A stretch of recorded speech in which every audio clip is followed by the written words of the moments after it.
May pamilya na ako, may trabaho na ako. Gusto ko bumalik sa Makati kasi sila ang nagpaaral sa akin and I have good memories nung nag-aaral ako sa Makati. You bring that home, you bring that wherever you may be, at ipagmalaki ninyo na ako ay isang proud Makatizen. Maraming salamat po.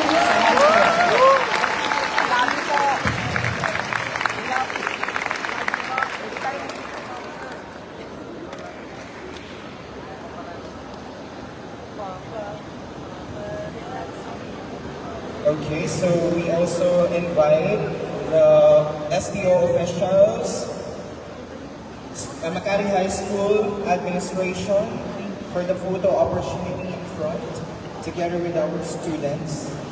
Thank you, Honorable Marlene Abigail Binay Campos. Your words of encouragement and support will always be a stronghold for a better Philippines. We truly feel your love and support as the mother of Makati City.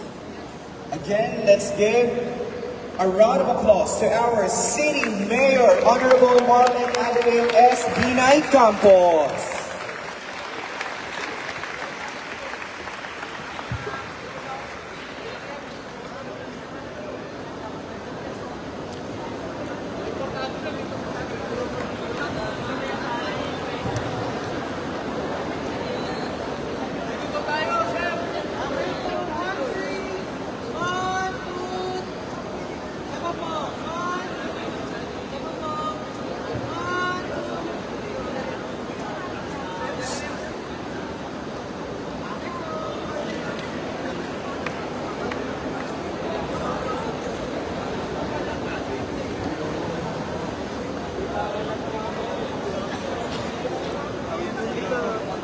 To present the next set of graduates, may we call on stage Mr. Jackson Mamawa to present the Grade 12 Electrical Installation and Maintenance.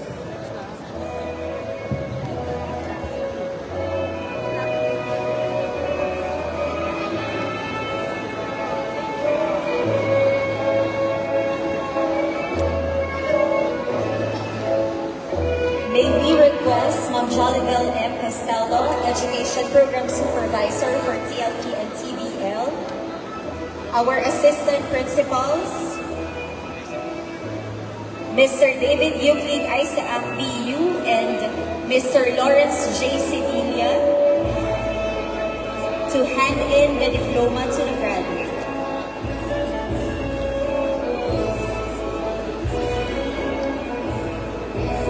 Honor to present to you the graduates from Grade 12 Electrical Installation. Starting with Alinsuo John N.E.